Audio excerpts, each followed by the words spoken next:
Guard of জলিলপাড়ার জামে মসজিদ বাংলা সনে 1327 সালে এই মসজিদ স্থাপন করা হয়।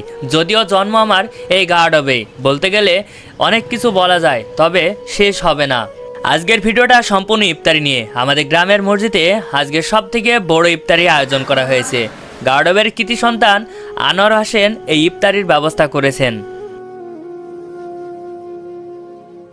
তবে মজার বিষয় হচ্ছে, আমাদের এই মসজিদে প্রতি বছরে রমজান মাসে 30 দিন ইফতারির ব্যবস্থা করা হয়। উক্ত এই ইফতারি ব্যবস্থাতে কিছু সংখ্যক মানুষ প্রতিদিনই নিজের দায়িত্বেই সমস্ত কিছু ম্যানেজমেন্ট করে থাকে এবং গুছিয়ে সেটা সমস্ত কিছু সাজিয়ে তোলা ইফতারির জন্য। এটা হচ্ছে আমাদের মসজিদের সবথেকে নেতিবাচক একটি কাজ।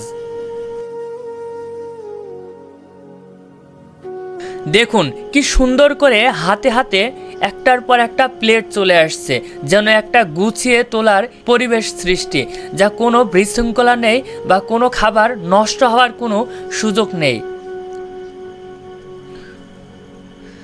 আপনারা যদি মনে করেন আপনাদের এলাকায় বা পাড়া মহল্লায় ঠিক এই প্রসেসটা ব্যবহার করে আপনারা চাইলে ইফতারির ব্যবস্থা করতে পারেন।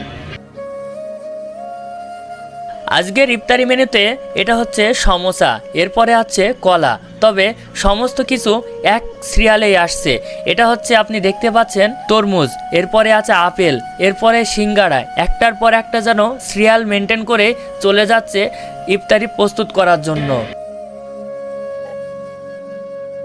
এখানকার আরেকটা চমৎকার দিক হচ্ছে, ইফতারির সময় সমস্ত মানুষকে মাইকে ডাকা হয় এবং শুধু ইফতারির সময় না, সেহরির সময়ও প্রতি মানুষকে জাগিয়ে তোলা হয়, যেন তারা সেহরির সময় সেহরি করে এবং ইফতারের সময় ইফতার করতে আসে। অত্র এলাকার মধ্যে মসজিদটি যেমন বিখ্যাত, ঠিক তেমনই এই মসজিদের ইমামও তেমন বিখ্যাত।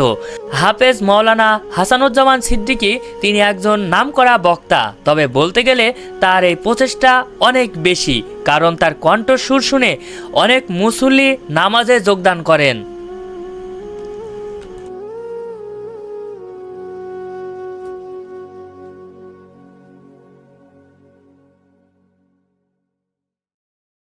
আল্লাহ পাক চাইলেই সব কিছুই করতে পারেন। ঘড়ির কাঁটা ঠিক 6টা, তখনই ছোট থেকে বড়, মুরব্বি থেকে জোয়ান সবাই যেন ইফতারি করার জন্য ছুটে আসছে ঠিক মসজিদের দিকে। গ্রামে যারা থাকেন, বলতে গেলে এ এক যেন অপরূপ সৌন্দর্য। দলে দলে সবাই যেন এক ঝাঁক কোরআন প্রেমী। সারাদিন রোজা রাখার পরেও আল্লাহর ভয়ে কোনো কিছু মুখে না দিয়ে সন্ধ্যার আগ দিয়ে যেন কোরআন প্রেমীরা একসাথে দলে দলে ইফতার করবে, এটা এক অপরূপ সৃষ্টি।